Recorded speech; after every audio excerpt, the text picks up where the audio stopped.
A Comissão de Assuntos Sociais faz hoje, a partir das 9 horas, uma audiência pública para discutir o projeto que trata do percentual mínimo de participação de mulheres nos conselhos de administração nas empresas públicas e órgãos públicos. Eu converso com um dos convidados para a audiência pública, que é o professor e pesquisador da Universidade de São Paulo, Alexandre Di Micheli. Professor, muito bom dia.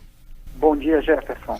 Professor, quais os termos que devem nortear essa audiência pública hoje nessa questão da participação de mulheres? Bom, a participação mínima de mulheres no Conselho de Administração é um tema muito relevante, que vem sendo debatido internacionalmente e que, neste momento, chegou ao nosso país com um projeto de lei que visa estabelecer um percentual mínimo da ordem de 40% a partir de 2022. A questão central não é ser a favor ou contra de forma subjetiva em relação à questão das cotas, né? Porque no mundo ideal, naturalmente, nós não precisaríamos delas. A questão mais importante desse projeto de lei é avaliar se estamos próximos ou não desse sistema mais justo de distribuição das participações nos principais centros decisórios das empresas públicas e sociedade de economia mista, e se devemos ter algum tipo de ação afirmativa neste sentido, a fim de promover uma maior justiça social e um atendimento ao princípio constitucional da igualdade de gêneros. Que ações poderiam ser feitas nesse caso? Que tipo de ação afirmativa? Bom, a principal ação afirmativa é a própria ação que está prevista no projeto de lei, que estabelece uma obrigatoriedade de um percentual mínimo de mulheres nos conselhos, que se elevará gradualmente até 2022 atingir o percentual de 40%.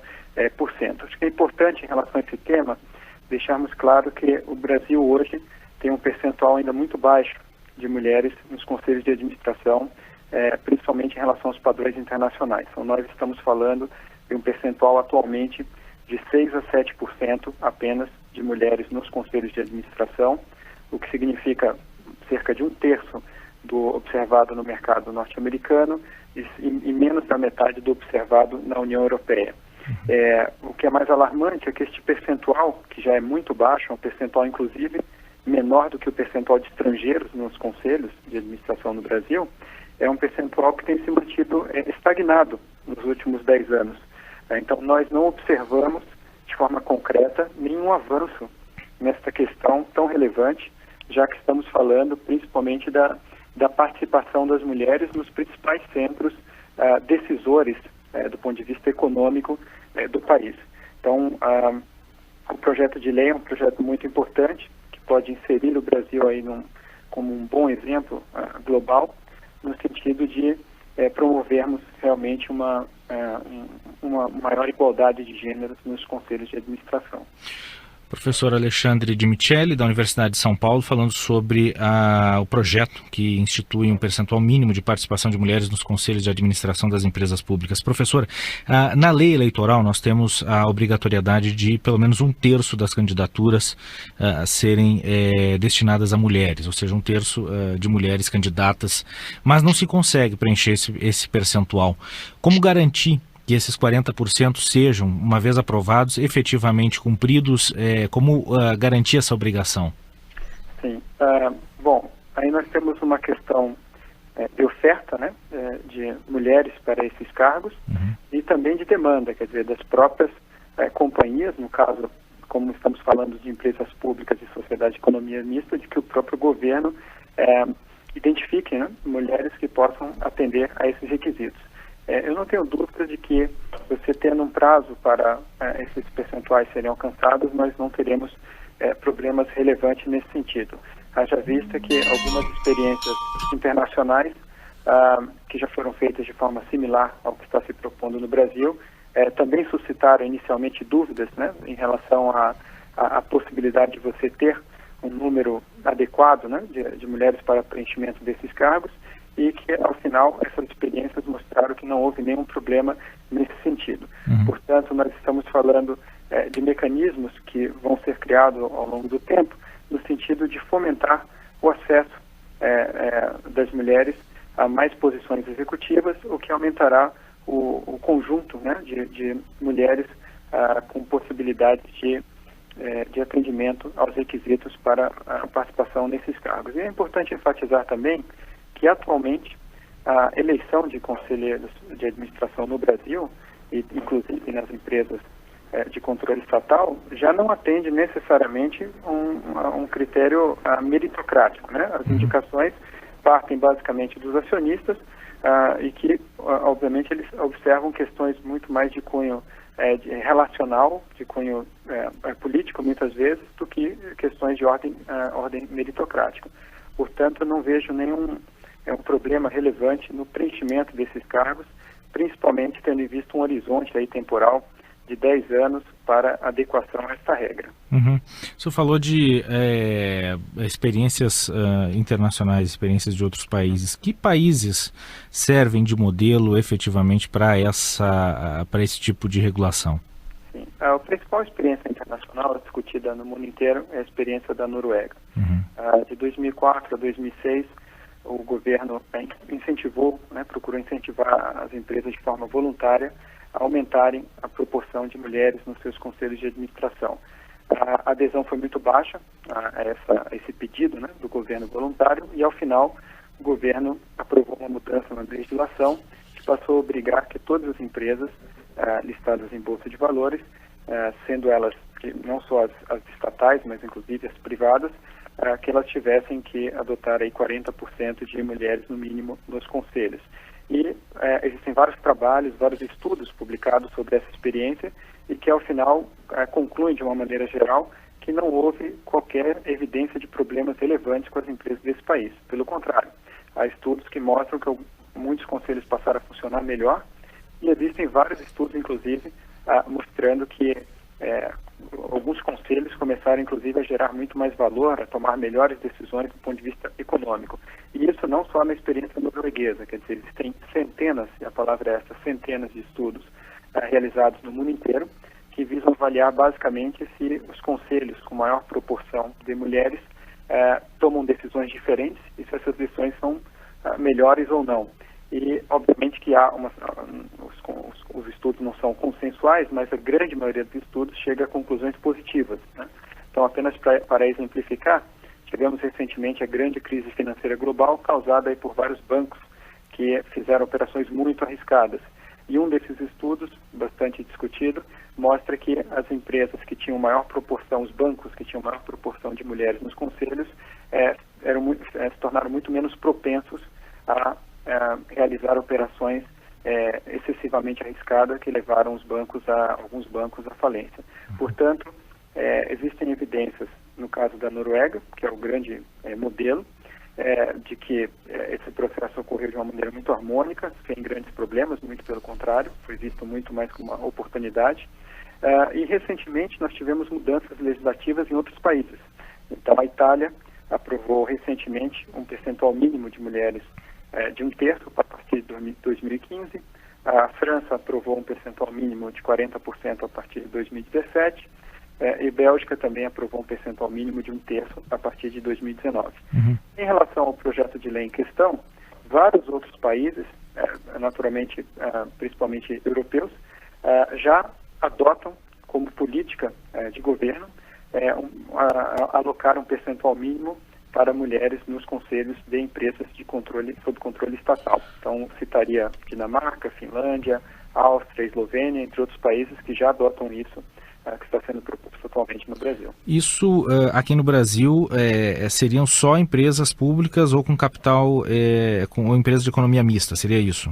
Privadas, não? Isso. Este projeto de lei versa apenas sobre empresas públicas e sociedade de economia mista. Uhum. Então, em minha opinião, seria uma excelente oportunidade, não só do Brasil, atender também às metas do milênio, né, no sentido de promover uma maior igualdade de gênero e empoderamento das mulheres, mas também dar um bom exemplo para a iniciativa privada, né, no sentido de que as empresas deveriam promover um pouco mais de oportunidades para que as mulheres possam ascender aos cargos de topo das companhias. E, novamente, enfatizo que a atuação hoje nos conselhos de administração, a eleição para a atuação no conselho é uma eleição muito mais decorrente de questões relacionais políticas do que de questões meritocráticas. Então, o argumento de que as mulheres hoje não estão no conselho por não terem mérito para isso numa proporção suficiente, não encontra qualquer respaldo concreto. Muito pelo contrário, já que os conselhos de administração raramente realizam, inclusive, avaliações de desempenho. Não só a eleição se dá por indicação pessoal, como também os conselhos não avaliam como eles funcionam ao longo do tempo. Portanto, não é possível aferir quem está atuando bem ou mal nesses conselhos de administração. O senhor mencionou o caso da Noruega como exemplo, grande exemplo nessa questão, e lá, quando se tentou só, pelo que o senhor falou, obrigar as empresas públicas e sugerir às empresas privadas, isso acabou não gerando um efeito esperado.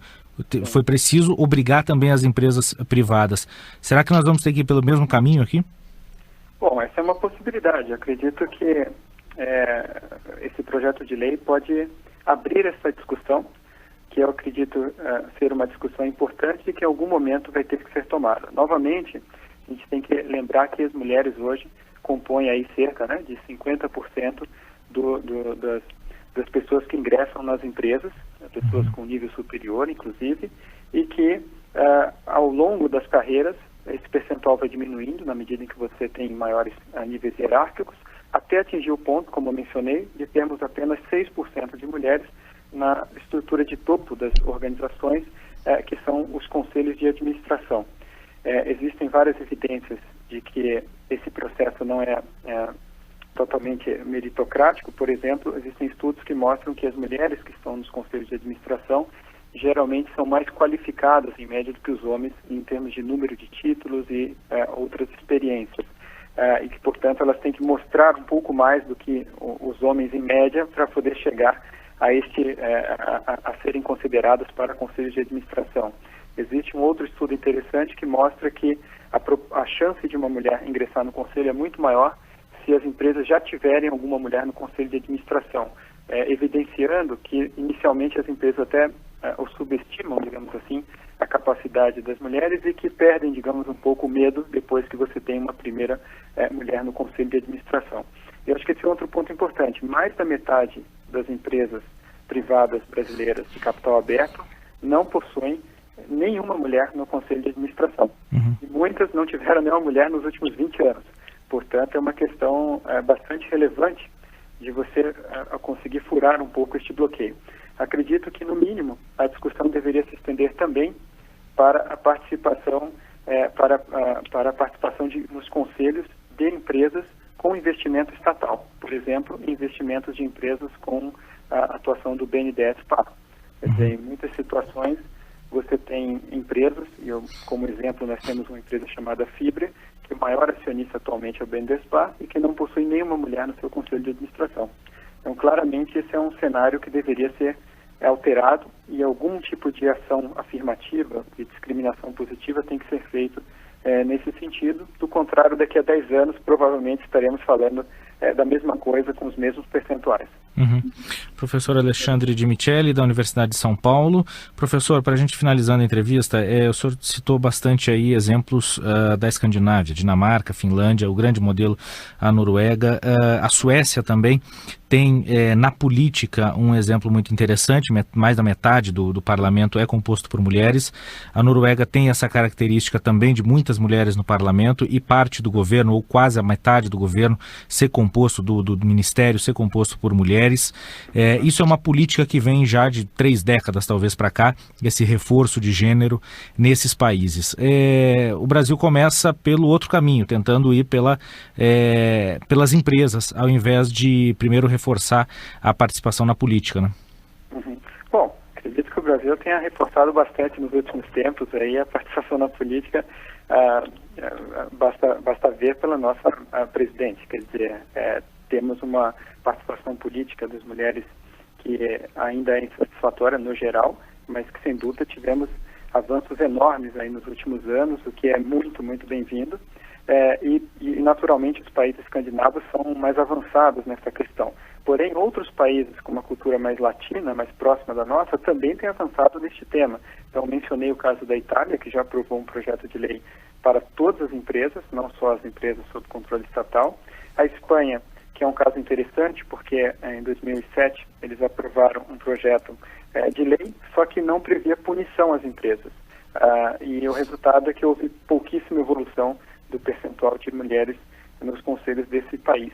E atualmente a União Europeia como um todo vem discutindo seriamente essa questão, novamente não só para empresas de controle estatal, e inicialmente a União Europeia vem tentando por um caminho um pouco mais voluntário, porém até o momento os resultados não têm sido muito satisfatórios e a tendência é que eles partam para algum tipo de ação um pouco mais concreta.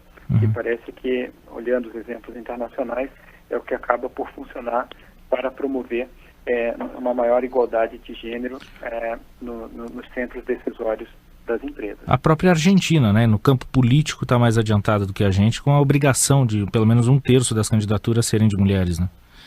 Eu acredito que é um bom exemplo. Acho que temos que colher esses bons exemplos internacionais, tanto na esfera política quanto na esfera empresarial, para que ao final nós possamos utilizar mais os talentos disponíveis, que eu acho que essa é a grande questão. Nós temos aí 50%, mais 50% atualmente das mulheres, das pessoas que terminam o curso superior são mulheres, e no final das contas nós usamos basicamente apenas uma parte desse potencial humano para a tomada das grandes decisões econômicas. E isso se deve não só naturalmente a fatores culturais, históricos, mas também a um sistema atual que tende a se perpetuar com o tempo.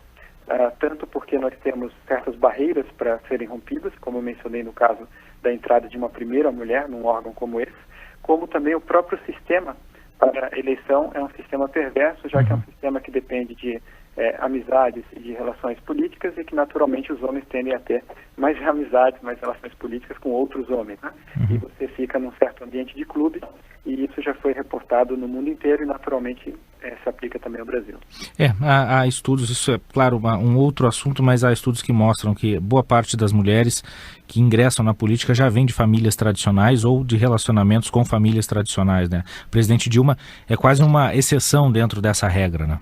Isso é verdade. Quer dizer, o que evidencia que a possibilidade de ascensão meritocrática das mulheres é ainda mais difícil, porque neste percentual que eu mencionei para você, que já é muito, muito baixo, nós temos ainda um grupo substancial de mulheres que estão na estrutura de poder das empresas, muitas vezes por vínculos com as empresas familiares que são os proprietários das companhias.